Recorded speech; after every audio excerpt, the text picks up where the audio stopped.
y la verdad y la vida. Nadie viene al Padre sino por mí. Si me conocieran, también a mi Padre conocerían. Y desde ahora le conocen y le han visto. Felipe le dijo: Señor, muéstranos al Padre y nos basta. Jesús le dijo: tanto tiempo hace que estoy con vosotros y no me has conocido, Felipe. El que me ha visto a mí, ha visto al Padre. ¡Qué tremendo! ¿Cómo pues dices tú, muéstranos al Padre? ¿No crees que yo soy en el Padre y el Padre en mí? Las palabras que yo os hablo, no las hablo por mi propia cuenta, sino el Padre que mora en mí, Él hace las obras. Hace exactamente 33 años que mi hermano Alejandro me trajo una Biblia. Yo era un ateo, militaba en el Partido Comunista, estaba apasionado con la dialéctica materialista y el marxismo, convencido de que se necesitaba una revolución social en el mundo entero, en los países del tercer mundo, para acabar con el capitalismo y la burguesía y el proletariado pudiera ocupar el lugar, y todas estas filosofías ateas comunistas. Cuando mi hermano Alejandro hace 33 años me trajo la Biblia, me la abrió precisamente en Juan capítulo 14. Y los versículos que leí hace 33 años, que entraron como una espada, como una lanza que me atravesaba lo más profundo de mi vida, fueron precisamente estas palabras de Jesús. Anteriormente yo había leído de Sigmund Freud, había leído de Friedrich Nietzsche, había leído 3 libros de Jean-Paul Sartre, había leído a Ingersoll, leí el libro de ¿Por qué no soy cristiano? De Bertrand Russell, había leído los escritos revolucionarios del Che Guevara, me eché toda la vida de Buda, la vida de Zoroastro, la vida de los gurús, estaba estudiando ya el Ramayana, etcétera, etcétera. Y cuando vengo a este volumen que es la Biblia y me encuentro con estas palabras, inmediatamente vino a mi mente hacer una comparación, poner todo lo que yo había escrito en los libros religiosos y filosóficos, porque nadie jamás en la historia había hablado como este hombre llamado Jesús de Nazaret.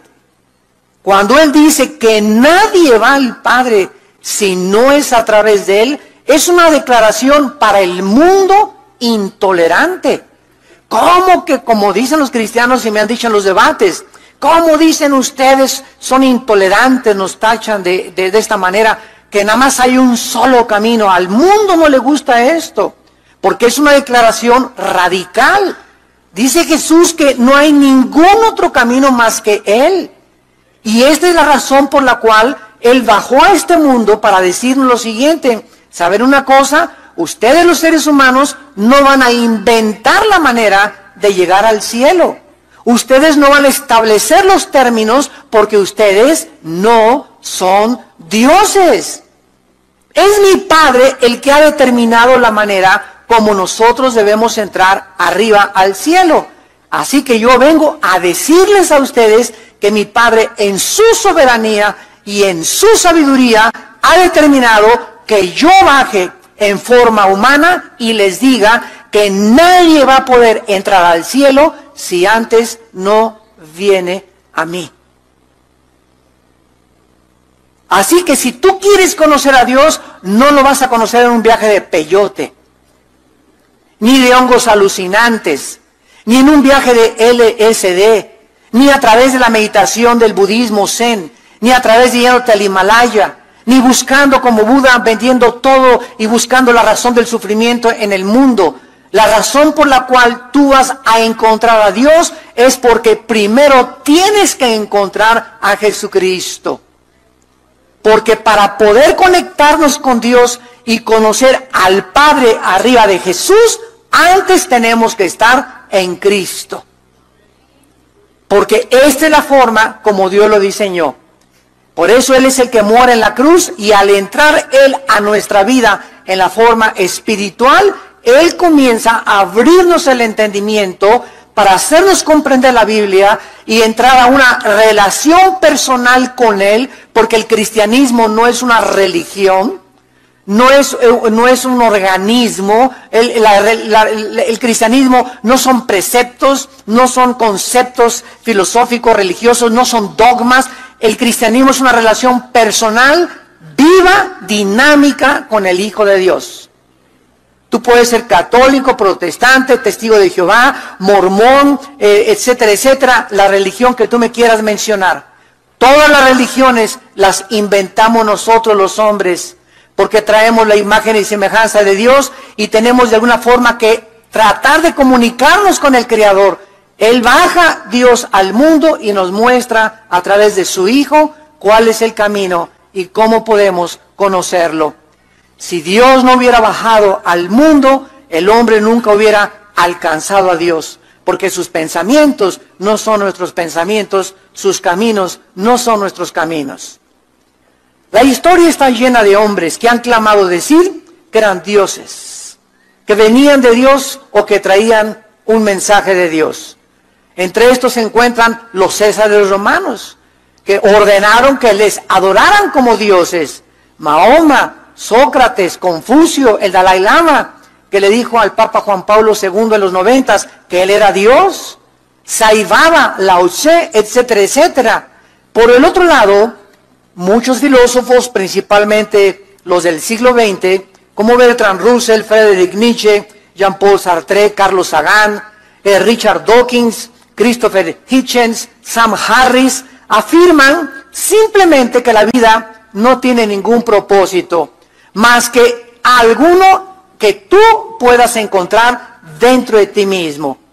Sin embargo, en toda la historia humana, vemos que solamente un hombre hace 2000 años ha probado. No solamente Jesús dijo que el que lo veía a él era el Padre, no solamente dijo que él era el camino, la verdad y la vida, sino que Jesucristo demostró que él era realmente el Hijo de Dios, como cuando su Padre lo levantó entre los muertos. Cuando Dios levanta a su Hijo de la tumba y lo saca de la tumba, nos está diciendo, con esta evidencia de que Él vuelve a vivir, les demuestro que Él realmente es la vida, Él es la resurrección, Él es el pan que descendió del cielo, Él es la luz, Él es la verdad, Él es el camino a mí. Si Cristo se hubiera quedado en la tumba, hubiera sido como todo el montón de los iluminados, como San Fra de Perrier, como Moisés, como Mahoma, como Abraham, todos murieron, pero la tumba de Cristo está vacía. Cualquier persona que considere a Cristo un simple revolucionario, como yo lo consideraba antes que fuera cristiano, para mí el Che Guevara y Cristo eran iguales antes, o como uno de los tantos maestros de moral que han existido como Confucio y como Mahoma y como otras personas que nos han dado lecciones morales, o como otro más de los iluminados, es porque desconoce las evidencias históricas, proféticas y bíblicas acerca de la persona del Hijo de Dios. Nunca jamás se ha escrito en la historia de ningún hombre, de ningún líder religioso con cientos de años de anticipación dónde iban a ser. ¿Quién sería su madre? Una virgen. ¿Dónde crecería? Su ministerio, su forma de morir. ¿Quiénes le iban a crucificar? Su resurrección y su ascensión y su segunda venida a este mundo a reinar eternamente con nosotros. El libro donde se escribió todo esto se llama la Biblia. Es el libro que tengo en mis manos y que Dios quiera que hayas traído tú esta mañana a esta conferencia. Aquí en este libro, escrito en más de 1500 años por más de 40 autores diferentes, vemos la consistencia desde el Génesis hasta el Apocalipsis, que por los 66 libros corre como un hilo de sangre todo lo que es la vida del Hijo de Dios. Desde el Génesis hasta el Apocalipsis, el centro de la Biblia, de los 40 autores de la Biblia, de los 66 libros de la Biblia, es el personaje central Jesucristo, el Hijo de Dios. Es increíble que nosotros podamos comprender que la Biblia es tan asombrosa y tan maravillosa que comparándola, señores antropólogos y historiadores, comparando la Biblia con los dos mejores manuscritos que existen en la literatura documentados en la historia, que son la Ilíada y la Odisea de Homero, de los cuales solamente hay 643 manuscritos originales. La Biblia tiene más de 24,000 manuscritos parciales y completos. Es más, es tan maravillosa la Biblia históricamente que si los manuscritos del Nuevo Testamento fueran destruidos, podrían ser reconstruidos por los padres de la iglesia como Policarpo, Ignacio, Justino Mártir y Clemente. Ahora, si nosotros no tuviéramos la Biblia, hay historiadores que no fueron cristianos, como Plinio, Tácito y Josefo, que en el primer siglo eran pagados por el gobierno romano, y estos tres historiadores, reconocidos a través de la historia humana, mencionan en todos sus libros la vida de Jesús de Nazaret. Vamos a ver entonces a continuación de qué forma la Biblia nos demuestra que Jesucristo no fue un simple hombre. Porque entonces, si Cristo fue más que un simple hombre, más que un maestro de moral, más que un gran filósofo, más que uno más de los iluminados que los hombres consideran, entonces creo que es muy importante en esta mañana, y a ustedes que nos ven por la televisión, que tú le rindas tu vida a este hombre que dijo ser Dios en la carne. Porque si tú no tienes a Cristo, aunque tengas una religión, tu vida está perdida eternamente en el infierno. Vamos a ver en primer lugar que la Biblia le da a Jesucristo el nombre, los atributos y los títulos que Dios tiene en el Antiguo Testamento. O sea, vamos a mostrar que el Jehová del Antiguo Testamento es Jesús en el Nuevo Testamento. Por ejemplo, Cristo usó los nombres y los títulos de Dios que le dieron en el Antiguo Testamento. Y esto fue lo que ocasionó la furia y la indignación de los líderes religiosos que lo trataron de matar por blasfemo.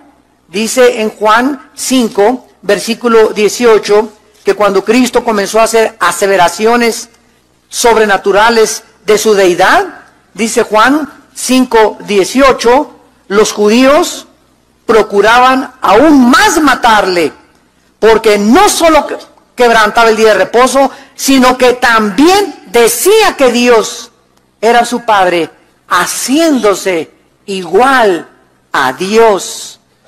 Esto enfureció a los líderes religiosos, porque en el Antiguo Testamento, Deuteronomio 6, versículo 4, decía, Shema Yisrael Adonai Eloheim, en el hebreo, que significa, oye Israel, el Señor tu Dios, uno es. Ejad, en el hebreo es uno. Entonces los judíos no podían entender cómo había dos dioses. No podían entender en el Nuevo Testamento cómo podía Jesucristo decirse que Él era Dios, cuando ellos habían sido enseñados de que había un solo Dios.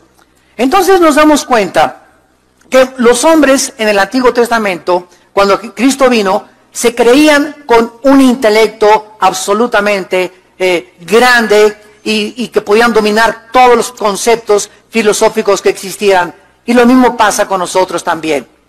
Yo he tenido pláticas con rabinos judíos y su principal obstáculo de muchos rabinos judíos por no creer en Cristo es porque dicen que los cristianos somos politeístas, que porque adoramos a tres dioses, al Padre, al Hijo y al Espíritu Santo.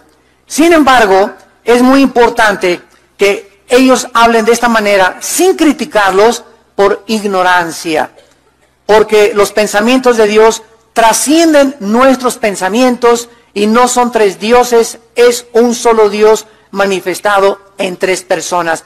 Permítanme explicárselos físicamente. Si yo pongo aquí una cortina, un prisma, esto es un prisma, y aquí están ustedes sentados del lado izquierdo, ustedes del lado izquierdo no ven el lado derecho. Y ustedes que están en el lado derecho van a ver solamente lo que va a estar al lado derecho. Si yo dirijo un rayo de luz blanco al prisma, los que están aquí en el lado izquierdo, ¿qué van a ver? Un rayo de luz blanca. Pero ustedes ya no van a ver, al entrar el rayo de luz al prisma, se descompone en 7 colores. Entonces, ustedes, yo les pregunto, ¿qué fue lo que vieron? Y aquí van a decir 7, y aquí me van a decir 1. Entonces son 7 en 1. No son 7 diferentes, son 7 descomposiciones de la luz manifestadas en 7 colores, pero lo que se dirigió fue un rayo de luz blanca, de donde proceden todos los colores. Entonces lo mismo es Dios. Dios, vemos que Dios es uno, pero cuando Dios atraviesa la barrera del tiempo y del espacio para poder manifestarse a una humanidad con un intelecto de ostión que tenemos, con una capacidad intelectual mínima, el mismo Alberto Einstein aseveró que probablemente habíamos alcanzado un 6, un 8% máximo del desarrollo intelectual del cerebro. ¿Se imaginan qué potencial tenemos en el cerebro que un niño de 6 años puede hablar 4 idiomas? Un niño de 10 años puede hablar 10 idiomas. Hay niños de 14, 15 años de edad que ya se graduaron de la universidad, que hicieron 1, 2 años o 3 años en un solo año, del genio y de la inteligencia que tienen. Hay personas como Stephen Hawking, el científico físico matemático de Inglaterra, que ya se está muriendo, por cierto, ¿verdad? Y que además es ateo, que tú le presentas una hoja con 25 ecuaciones, y Stephen Hawking ve las 25 ecuaciones en 1 minuto y las memoriza todas. Hay otros hombres que tú lo sientas, es una persona que está ciega, que lo pasaron el otro día en la televisión, que tiene una capacidad musical la más grande de los hombres ahorita en el planeta Tierra. ¿Qué hace este hombre? Este hombre está ciego y comienza a hacer así caras, ¿verdad? Y tiene un poco de dislexia y tiene un poco de malos hábitos, y de tics, etcétera, etcétera. Pero tú lo sientas, por ejemplo, y le tocas el jarabe tapatío en el piano. Entonces, él se sienta, nunca lo había oído, él se sienta en un piano y toca, una sola vez ha oído el jarabe tapatío, Raúl, y toca el jarabe tapatío. Le tocas la 9ª sinfonía de Beethoven o en un disco, lo sientas en el piano y toca absolutamente las piezas musicales que ha oído por primera vez. Esto sobrepasa la capacidad de poder entender a dónde puede llegar la musicalidad.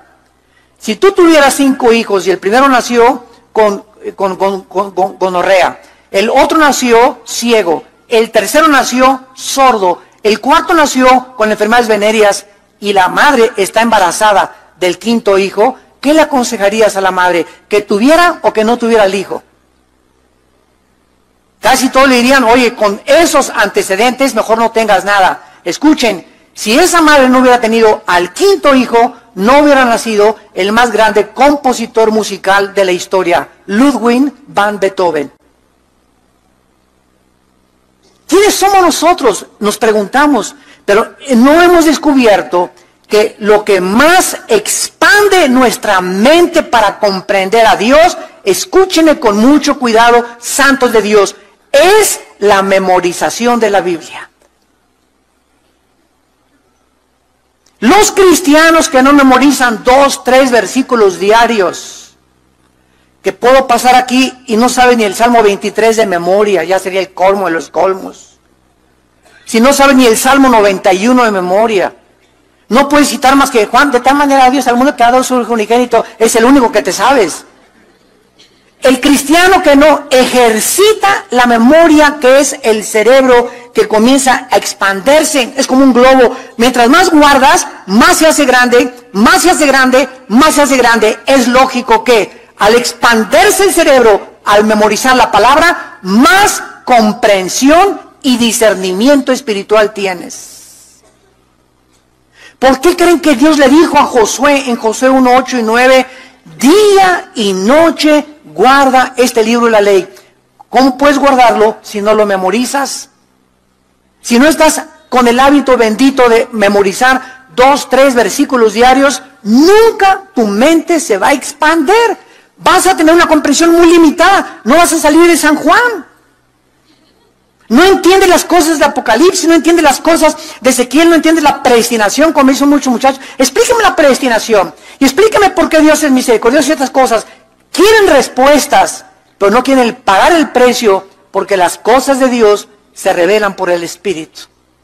Y el entendimiento no te lo da la razón humana, te lo da la revelación espiritual. A los que memorizan diario la palabra de Dios. Un cristiano tiene que memorizar mínimo un capítulo de la Biblia a la semana. ¿Cómo le puedo hacer, hermano? Estoy trabajando y estudiando. Agarras 10 versículos, los recortas y los pegas en el volante, otro en el espejo, otro en tu radio, ¿verdad? Y te levantas y te rasuras y ahí estás, ya estás memorizando, ¿verdad? Porque de tal manera amó Dios al mundo y tienes tarjetitas por todos lados, estás en el lonche, estás buscando la manera y en la noche le preguntas a tu esposa, tómame tus versículos. Y te vas a sorprender, no digas, es que tengo muy mala memoria, hermano. Tienes muy mala memoria porque ni el corrido del cabello blanco te has memorizado.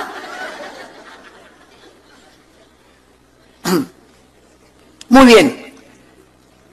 Cristo usa los nombres de Dios del Antiguo Testamento. En el Antiguo Testamento, Dios se revela a Moisés y le dice su nombre. Escuchen bien, una cosa es el nombre, otra cosa es el título. Cuando alguien me dice a mí, doctor Alducin, doctor no es mi nombre, es un título. Si yo le digo a una persona, señor González, señor, ¿verdad? Es un título que lo clasifica en su género masculino, señor, no le digo señora, señor, pero su nombre es Mauricio González, por ejemplo. Entonces cuando hablamos nosotros de Dios, Dios no es el nombre de Dios. Cuando hablamos de el Altísimo, tampoco es el nombre de Dios. El Shaddai, tampoco es el nombre de Dios. Son atributos que Dios tiene. El nombre de Dios es Yahweh. Yahweh en el hebreo, que no tiene vocales. Por eso los judíos no se atreven a pronunciar el nombre de Dios, porque no tiene vocales. Y la palabra Yahweh, en Éxodo 3, 13 al 15, cuando Dios le dice a Moisés, mi nombre es Yahweh. La palabra Yahweh en el hebreo significa yo soy el que soy. Ese es el nombre de Dios. Yo soy el que soy. En otras palabras, yo soy el que siempre he sido. En otras palabras, dentro de la espacio y tiempo donde ustedes viven, mis chiquitines, yo soy el Dios eterno. Bajo al espacio y al tiempo donde se encuentran ustedes, y quiero decirles que para mí no existe el espacio ni el tiempo. Yo habito la eternidad y puedo entrar a la dimensión de ustedes de 4 dimensiones. Nosotros habitamos 4 dimensiones. Dios es multidimensional. Dios no tiene dimensiones, ¿verdad? Él ha habitado siempre la eternidad. Cuando la Biblia dice en el principio, Dios creó el cielo y la tierra, no solamente en el principio existió el universo, sino que fue el principio, escúchame, fue el principio del espacio y del tiempo también. Antes no había espacio ni tiempo. Cuando dice en el principio, ahí comenzó el tiempo, ahí comenzó el espacio. Entonces lo que trasciende el espacio y el tiempo es la eternidad, que muy difícil lo podemos comprender. Entonces Dios dice, yo soy el que soy, siempre he existido, no cambio, no puedo tener ninguna sombra ni variación alguna, mi carácter es permanente, mi sabiduría es constante, mi santidad no se puede mezclar con la justicia tiene que cumplirse para que mi santidad pueda prevalecer, etcétera, etcétera. Y Dios nos revela en la Biblia su carácter.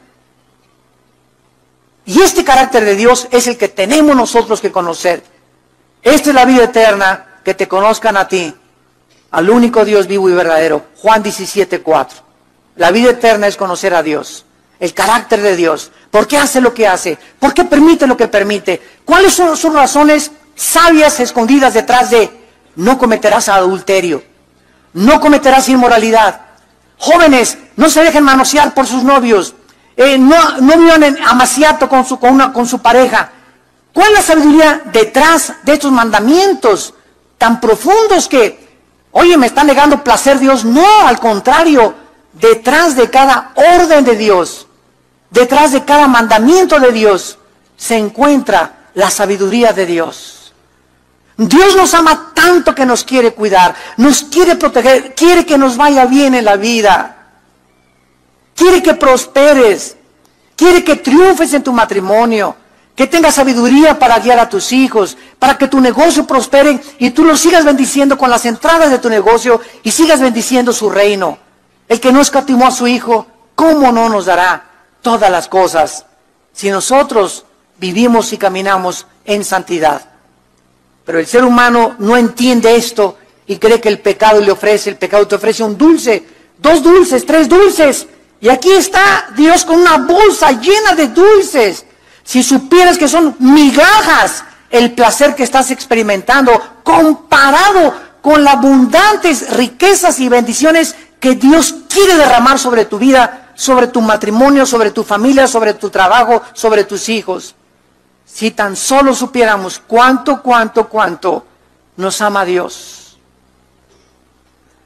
Cristo en Juan capítulo 8, el Evangelio de Juan, usa el nombre de yo soy el que soy, cuando le dice a los fariseos, ustedes son de abajo, Juan 8, 23, 24, yo soy de arriba, ustedes son de este mundo, yo no soy de este mundo, por eso les dije que moriréis en vuestros pecados, porque si no creen que Yahweh, si no creen que en el griego se tradujo yo soy, si no creen que yo soy, aquí está Cristo adjudicándose el nombre de Jehová en el original griego, en la transliteración del hebreo al griego. Si no creen que yo soy, en vuestros pecados van a morir.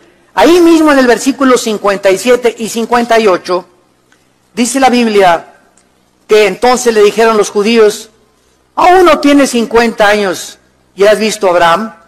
Jesús les dijo, de cierto os digo, antes que Abraham fuera, yo soy. O sea, Cristo aquí se adjudica que Él es eterno, que Él había existido antes de Abraham. Estamos hablando 2000 años antes de que Él había existido, Él ya existía. Jesús dice, yo siempre he existido, yo soy el eterno Dios. Versículo 59, tomaron entonces piedras para arrojárselas, pero Jesús se escondió y salió del templo, y atravesando por el medio de ellos, se fue. Al pronunciar estas palabras, lo quisieron matar a pedradas, porque la pena por blasfemia en Levítico 24, 16 era la pena capital. Por eso intentaron tantas veces matar a Cristo, porque se hacía igual a Dios. Cuando Marcos inicia su evangelio en el capítulo 1, versículo 3, es increíble que él esté citando las palabras de Isaías 43. En Isaías 43 dice, voz que clama en el desierto, preparen camino a Jehová. Así dice en el Antiguo Testamento, Isaías 43, enderecen calzada en la soledad de nuestro Dios. Y cuando Marcos, el evangelista, en el capítulo 1, versículo 3, cita las palabras de Jehová, de Isaías, dice Marcos, voz del que clama en el desierto, preparen el camino del Señor, enderecen sus sendas. Marcos está diciendo, Jehová, que dijo en el Antiguo Testamento que prepararon sus sendas, es Jesús, que viene precisamente como Jehová al Nuevo Testamento. En segundo lugar, no solamente Cristo adjudicó el nombre de Jehová a Él, yo soy el que soy, sino que también Dios, la palabra Dios en el Antiguo Testamento es la palabra Elohim, que habla siempre de una pluralidad. Yo a muchos judíos cuando discuto con ellos les digo, en el principio Dios creó los cielos y la tierra. En el hebreo dice, Bereshit, Samayim, Elohim, Haaretz. En el principio Dios hizo, y la palabra Dios es Elohim, que es plural. Entonces los judíos dicen, bueno, realmente es una pluralidad. Ya desde el Antiguo Testamento Dios estaba hablando que estaba trabajando en el universo a través de tres manifestaciones. El Hijo, el Espíritu Santo y el Padre. Los tres son la misma esencia. Es exactamente como un huevo también. ¿Qué es un huevo? Cáscara, clara y yema. Si yo tengo la yema, ¿es huevo? No, es parte del huevo. ¿La clara es el huevo? No, es parte del huevo. El huevo es las tres cosas, pero las tres cosas son un huevo. No son dos huevos, ¿verdad? Es uno solo. Entonces, esto es lo que tenemos que ir comenzando a entender. El agua, H2O, 2 átomos de hidrógeno por 1 de oxígeno.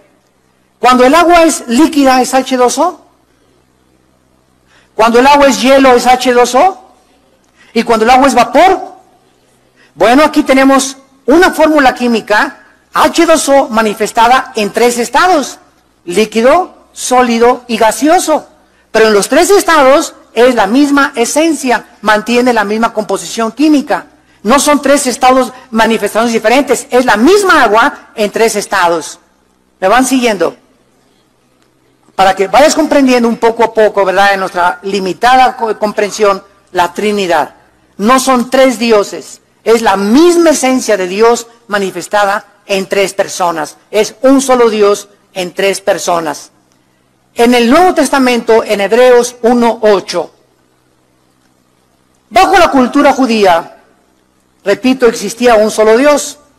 Veamos en el Nuevo Testamento de qué forma a Cristo se le llama Theos, T-H-E-O-S, que se traduce Dios. Hebreos 1:8, mas del Hijo dice, tu trono, oh Dios, por el siglo del siglo. Segunda de Pedro 1:11, Simón Pedro, siervo y apóstol de Jesucristo, a los que han alcanzado por la justicia de nuestro Dios y Salvador Jesucristo, una fe igualmente preciosa que la nuestra. Tito 2:13, aguardando la esperanza bienaventurada y la manifestación gloriosa de nuestro gran Dios y Salvador Jesucristo. Juan 20, 25, 27 al 28, Tomás tenía dudas de que Cristo resucitó.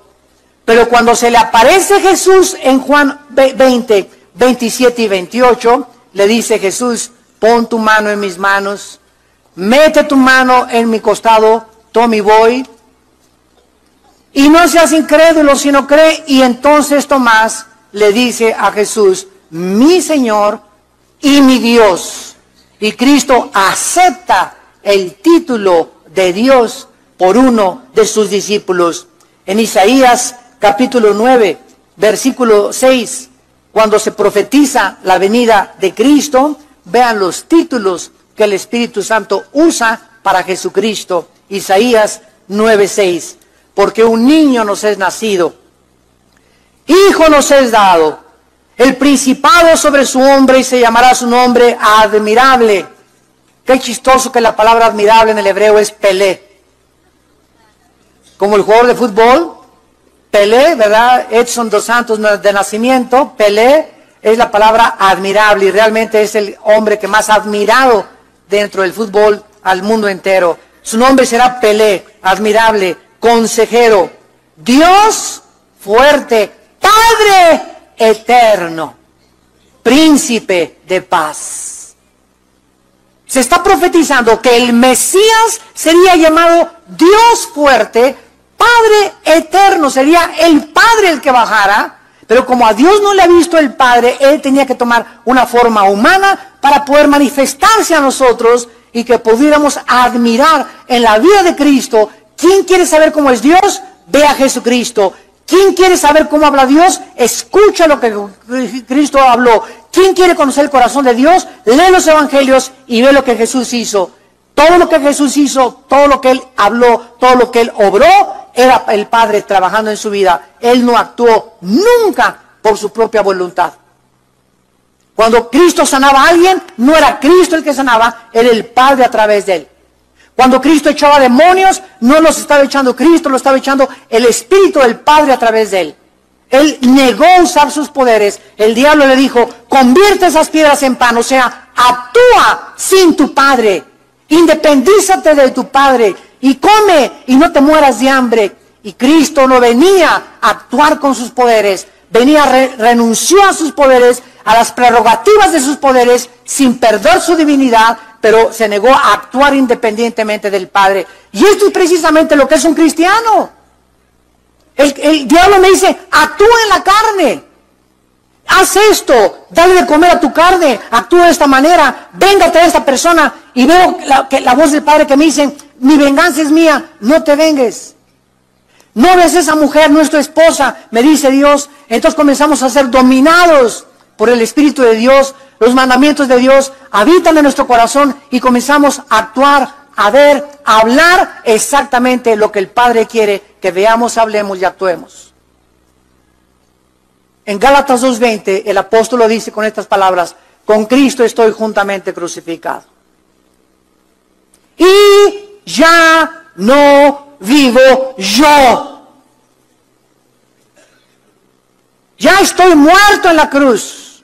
Ya no voy a hacer lo que mis placeres, lo que mis sentimientos, lo que mis deseos. Ya no quiero hacer nada. Cristo vive en mí y lo que ahora vivo en este cuerpo, lo vivo por la fe en el Hijo de Dios, el cual me amó y se entregó a sí mismo por mí.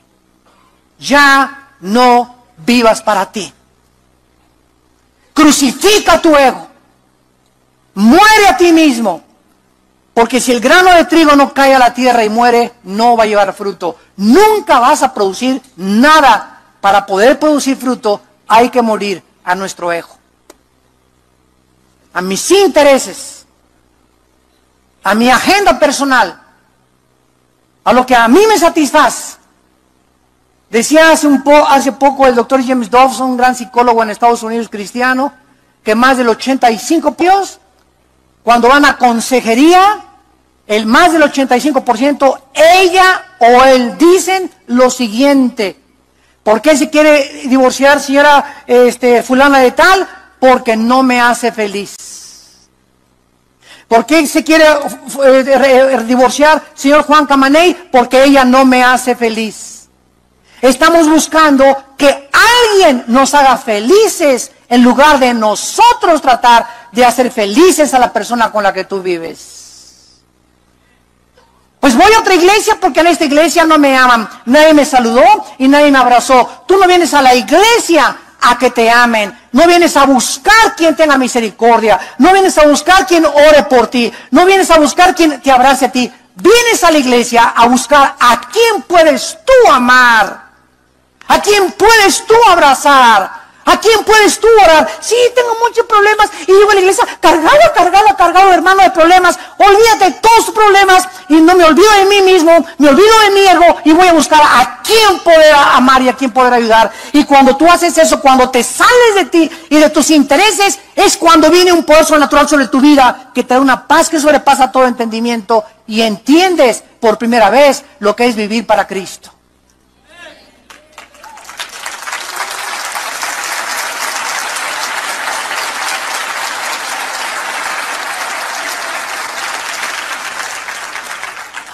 Si tan solo nos saliéramos de nosotros mismos.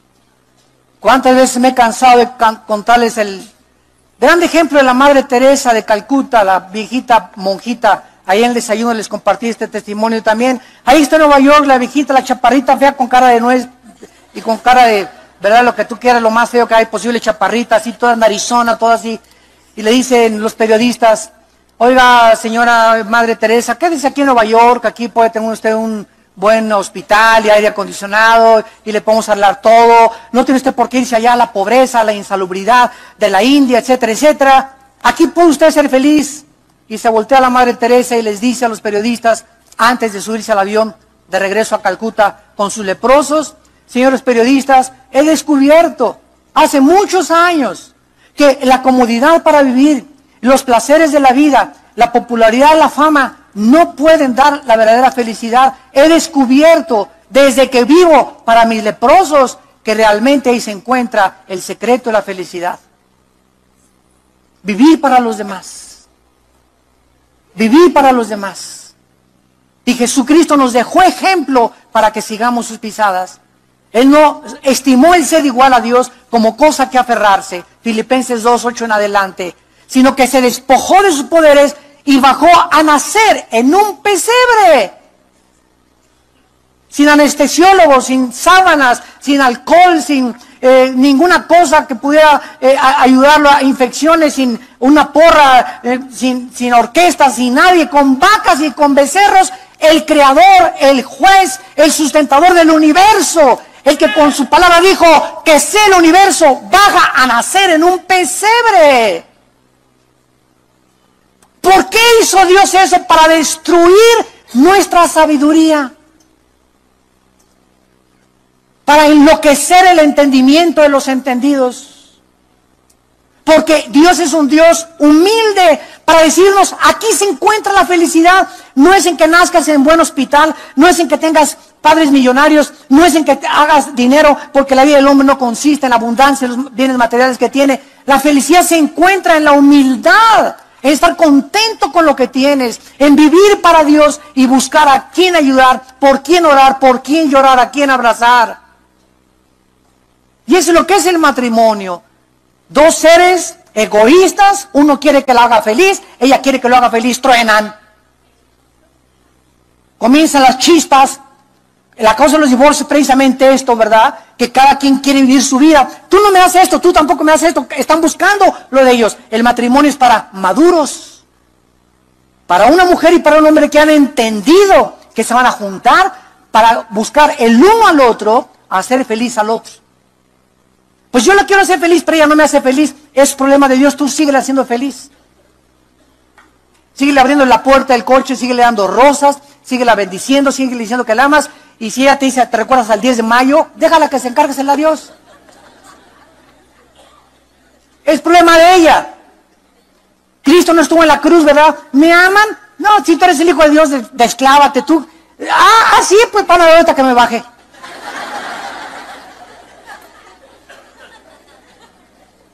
El amor es sufrido, no busca lo suyo, no guarda rencor, todo lo espera, todo lo soporta. Y si tú tuvieras mucha teología y mucho conocimiento, y hablaras en lenguas y te echaras de machincuepas y gritaras y se te aparecieran y eres visionario y te dicen el apóstol y el profeta y no tienes amor, no vales un cacahuate a los ojos de Dios. Como hace algún tiempo, ustedes saben, nací en el Evangelio, en la teología calvinista. Los dones no existen. Se acabaron, fueron para otra época. Y así me enseñaron. Y en el seminario, en todo lo que estuve estudiando, a través de los libros y de maestros, eran bautistas, ¿verdad? Eran totalmente extremos, anticarismáticos. En los 90 tengo una experiencia con Dios maravillosa. Me humilla Dios y me muestra que el hecho de que muchos abusaran de los dones no implicaba que habían dejado de existir. Entonces ya me abría los dones, y me acuerdo de la iglesia que teníamos en el Cine Apolo, me dijeron la mayor parte de las personas y mis líderes, es que Armando ya cambió de doctrina. Ya yo era un apóstata, yo era un hereje, y les contesté un día, yo no he cambiado mi doctrina, aumenté mi doctrina y mi conocimiento de la palabra de Dios. Y entonces comencé a tener muchos ataques de muchos hermanos extremos que comenzaron a perseguirme porque ya me decían que yo echaba demonios y que yo hablaba en lenguas. Y por cierto, nunca he hablado lenguas. Creo que hay lenguas y gloria a Dios para que hable lenguas. Yo nunca he hablado en lenguas. Billy Graham nunca habló en lenguas. Luis Palau nunca hablaba en lenguas. Y los más grandes hombres de Dios no hablando en lenguas. Y los que hablen, pues gloria a Dios, no estamos en contra de eso. Cada quien sus dones, a mí no me dio Dios ese don. Y comenzaron a perseguirme y yo comencé a entender que aunque eran muy teólogos y muy doctrinales, no me amaban. Y me preguntaba, ¿por qué no me aceptan como soy? ¿Por qué? Porque no entendieron que el amor es la preeminencia. El amor cubre multitud de pecados. Entonces yo me puedo encontrar un hermano que me dice que él cree que la salvación se pierde, que él cree que existen lenguas, que él echa demonios, y yo no lo creo. Pero ¿sabes una cosa? Yo lo abrazo y le digo, ¿sabes? Te amo porque eres mi hermano en Cristo. ¿Estás bajo la sangre? Nos vamos a ver en el cielo. Aquí abajo no nos vamos a poner de acuerdo, pero Dios me manda que yo te ame porque tú tienes la sangre de mi Señor Jesucristo. Y cuando entendemos eso, ya no hay bautistas, presbiterianos, esta amistad cristiana, vida nueva para el mundo, ya somos hermanos en Cristo. Y a lo mejor los presbiterianos ponen énfasis en bautizar por aspersión, los bautistas te sumen debajo del agua. Aquí tenemos una doctrina un poco más equilibrada, pienso yo, etcétera, etcétera, pero no nos creemos más que nadie, los amamos a todos y los aceptamos a todos. Yo voy a Colombia con hermanos pentecostales, con hermanos nazarenos, y los amo, me someto a ellos. Hemos ido a iglesias donde los hombres se sientan del lado derecho y las mujeres del lado izquierdo con velo. Y si mi esposa va, le ponen velo, pues que se lo ponga para no tropezar a nadie. Hay iglesias donde he llegado y me han hecho lavarme las manos antes de tocar la Biblia. Porque la Biblia es santa, digo, Virgen del Socorro. ¿Verdad? Y me he quedado yo así, ¿qué hago, Dios mío? Me dice Pablo, me hago todos a todos. Son mis hermanos. No quiero decir la denominación, pero son mis hermanos en Cristo, pero bien cerrados, cuadradotes, pero son mis hermanos en Cristo. Si yo tengo más conocimiento que ellos no tienen el conocimiento que yo tengo, me someto a ellos, me lavo las manos. ¿Dónde quiere que me eche jabón, hermano? Para no tropezarlos y no decirles, ustedes están mal, ellos no están mal, es la falta de conocimiento que tienen de la palabra de Dios, pero lo más importante es amarlos. Sin eso no somos nada, nunca jamás en la historia. Recuerda durante toda tu vida, nunca te creas superior a nadie. Nunca creas que porque tienes más conocimiento eres superior. Ama a las personas, no discutas con los débiles en la fe. Romanos 14:1. Acepta a tus hermanos. Yo soy vegetariano, pues sigue comiendo ensaladas. Yo como unos trozotes así de bife tremendos, ¿verdad? Y no lo critiques si él es vegetariano, no critiques al que come entonces esa carne. Cada quien esté convencido, Romanos 14, en su propia mente. Es lo que a Dios le interesa. En penúltimo lugar, Cristo poseía también los títulos de Dios, no solamente Dios, no solamente yo soy, el alfa y el omega. En el Antiguo Testamento Dios dice, yo soy el alfa y el omega. Cristo dice, yo soy el alfa y el omega en Apocalipsis. Salvador, Dios dice en Isaías 43:11, yo Jehová y fuera de mí no hay quien salve. Y cuando nace Cristo, en Lucas 1:47, se dice la Biblia, y le pondrás por nombre Jesús, porque Él salvará a su pueblo de sus pecados. La Virgen María, en Lucas 1:47, dice, me regocijo en Dios, mi Salvador. La Virgen María reconoce a Cristo como su Dios y como su Salvador. También en la cruz, Cristo murió por los pecados de María, porque María nació con pecado como todos los demás. El único que ha nacido sin pecado ha sido Jesucristo. Pero María tuvo que purificarse, pasar los ritos de la purificación, porque también era pecadora igual que nosotros, y fue un vaso de gracia escogido por Dios, pero ella reconoce a Cristo como su Salvador. Y Cristo poseía los atributos de Dios: omnipresencia, omnisciencia, omnipotencia. Omnipresencia, Dios puede estar en todos lados.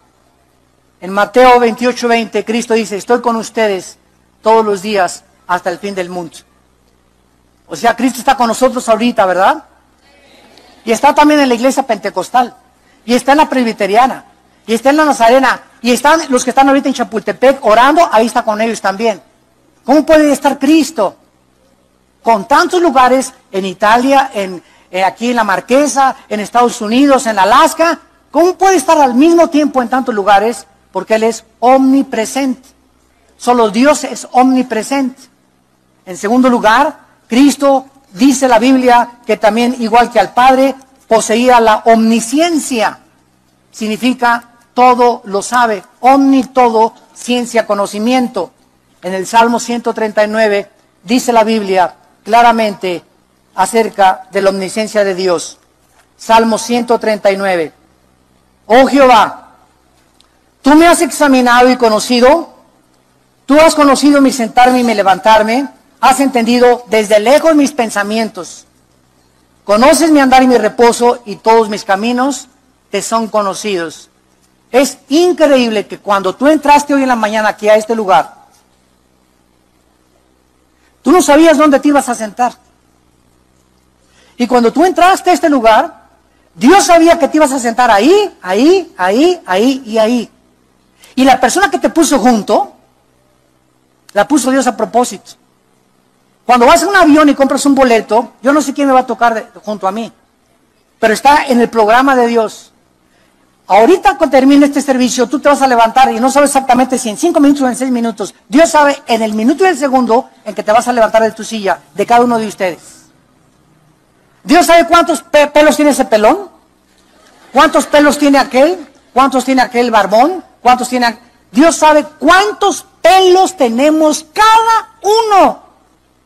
De los trillones de estrellas, cada estrella tiene un nombre. Dios conoce el nombre de cada estrella.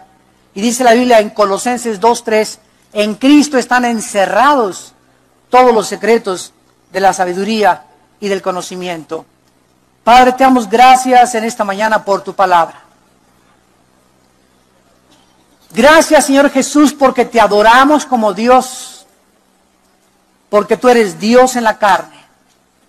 No fuiste un simple ser humano, filósofo, maestro de moral, iluminado, sino que en ti habitaba toda la plenitud de la deidad.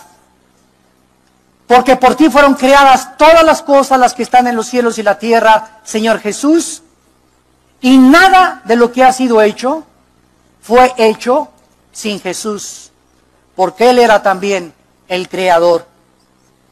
En esta mañana muchos de ustedes los invito a que vengan a la cruz, que acepten a Cristo no como un gran maestro, revolucionario, iluminado, maestro de moral. En esta mañana tú tienes que hincar tu rodilla delante de Él y llamarle mi Señor y mi Dios. Y ahí desde tu lugar, dile a Cristo estas palabras con todo tu corazón. Señor mío y Dios mío, yo como Tomás era incrédulo, ahora entiendo que tú eres más que un hombre. Eres Dios que nos veniste a visitar en un cuerpo humano para reflejar la imagen de tu Padre y reflejarnos el carácter y el amor que tu Padre tiene por nosotros al permitir que tú mueras en mi lugar en una cruz. Te invito a que entres a mi corazón porque te necesito como pecador y te pido que me perdones y me des el poder de vivir para ti. En el nombre de Jesús. Amén.